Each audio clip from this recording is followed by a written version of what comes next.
വിശുദ്ധ ഖുർആൻ കേൾക്കുന്നത് എത്ര മനോഹരമാണ്, എന്ത് മനോഹരം!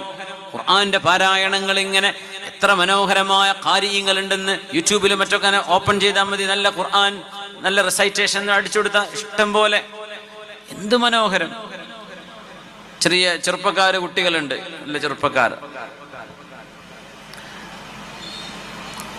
എന്ത് മനോഹരമായ ഖിറാഅത്ത്! കൊച്ചു കുട്ടികൾ ഓതുന്നത് കേൾക്കുക, എന്ത് രസമാണ് അത് കേൾക്കുമ്പോൾ. ഒരു സിനിമാ പാട്ടും കേൾക്കണ്ട, പിന്നെ ഒരു മ്യൂസിക്കും വേണ്ട, ഒരു പാട്ടും പിന്നെ കേൾക്കാൻ തോന്നൂല. ഖുർആനിൻ്റെ മധുരമറിഞ്ഞ ഈ ഖുർആൻ ഓതാത്തവർക്കാണ് ഈ പാട്ടിനോട് വല്ലാത്തൊരു അഭിനിവേശം കൂടുതൽ വരിക. എന്തേ? അവർ ഖുർആൻ കേൾക്കുകയോ ഖുർആൻ ഓതുകയോ ചെയ്യാത്തവരാണ്. അത് നിങ്ങൾ പരിശോധിച്ച് നോക്കിയാൽ മനസ്സിലാവും. അവർക്ക് പിന്നെ മറ്റൊരു ഓൾട്ടർനേറ്റീവ് വേണം. അതാണ് ഈ പാട്ടും മ്യൂസിക്കും എന്നൊക്കെ പറയുന്നത്. ഖുർആൻ അതിന് പകരമാണ് എന്നല്ല, അതിലേറെയാണ്. ആകാശ ലോകങ്ങളിലേക്ക് പിടിക്കാനുള്ള കയറാണത്രേ വിശുദ്ധമായ ഖുർആൻ. ഖുർആന്റെ പാരായണം മുഅ്മിനേ, നമ്മൾ എത്രയോ നമ്മുടെ പാരായണങ്ങൾ പലതും ചെയ്തുകൊണ്ടിരിക്കുമ്പോഴും അല്ലാഹുവിന്റെ കലാം ആദ്യത്തേതാണ്, ഏറ്റവും പ്രധാനപ്പെട്ടത്. ഏറ്റവും പ്രധാനപ്പെട്ടത് അല്ലാഹുവിന്റെ കലാം.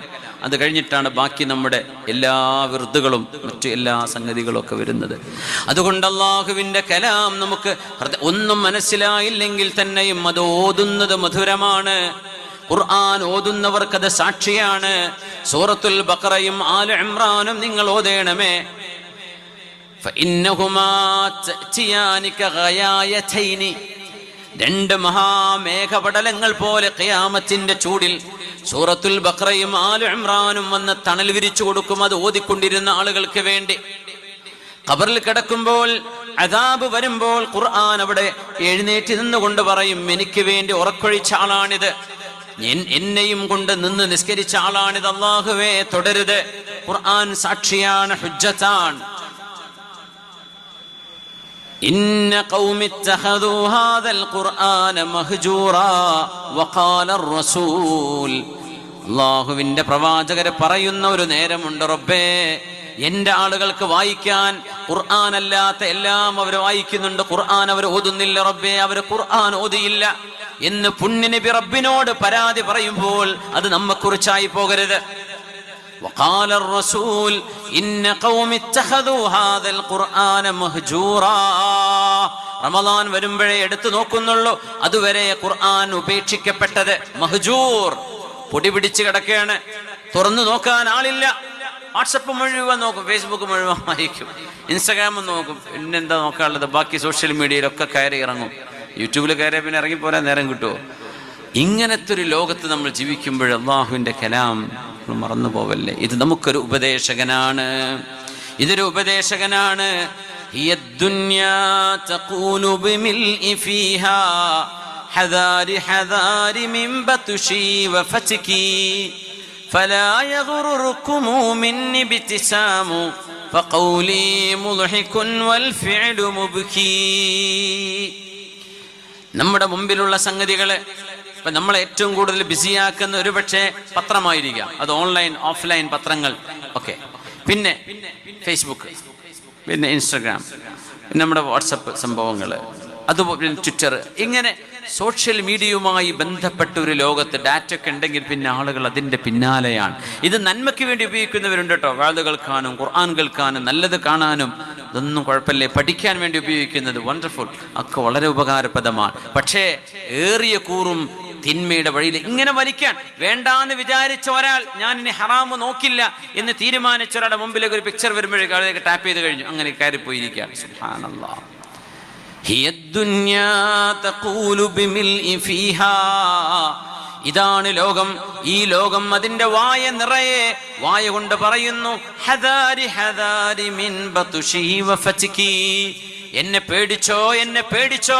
നിന്റെ മൊബൈൽ ഫോണുകൾ, നിന്റെ ഗാഡ്ജറ്റുകൾ, നിന്റെ കയ്യിലുള്ള നെറ്റ്വർക്ക്, നിനക്ക് സോഷ്യൽ മീഡിയയിൽ കയറാനും നിന്റെ അക്കൗണ്ട്, ഇതൊക്കെ നിനക്ക് തോന്നുന്നുണ്ടാവാം ഇത് ആനന്ദമാണ്, ഇത് ലോകത്തിന്റെ അനിവാര്യതയാണ്, ആയിരിക്കാം ആവശ്യത്തിന്റെ തോതനുസരിച്ച്.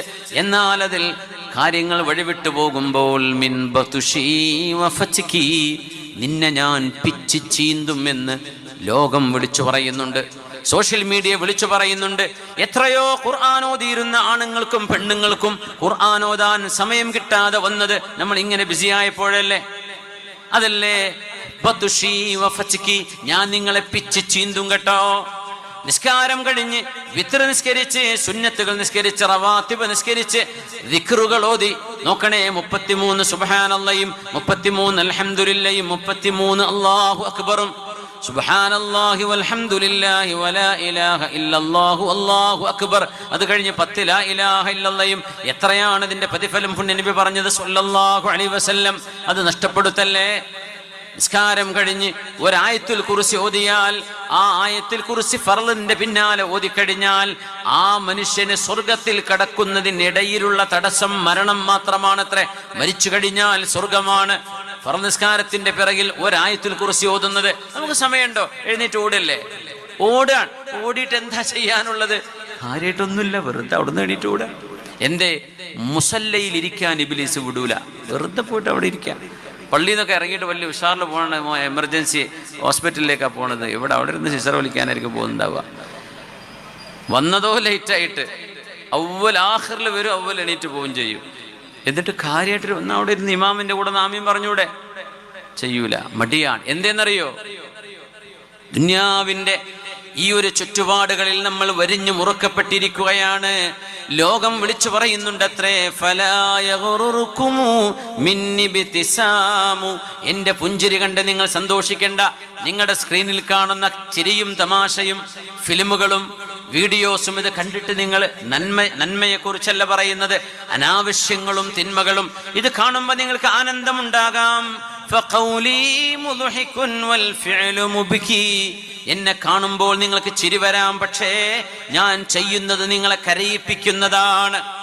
അതുകൊണ്ട് നിങ്ങൾ ശ്രദ്ധിക്കണമേ എന്ന് വിശുദ്ധമായ ഈമാൻ ഹൃദയത്തിൽ സൂക്ഷിക്കുന്ന മുഅ്മിനീങ്ങളോട് അല്ലാഹു നമ്മുടെ ഈമാൻ നഷ്ടപ്പെട്ടു പോവാതെ അല്ലാഹു കാത്തുരക്ഷിച്ചു തരട്ടെ.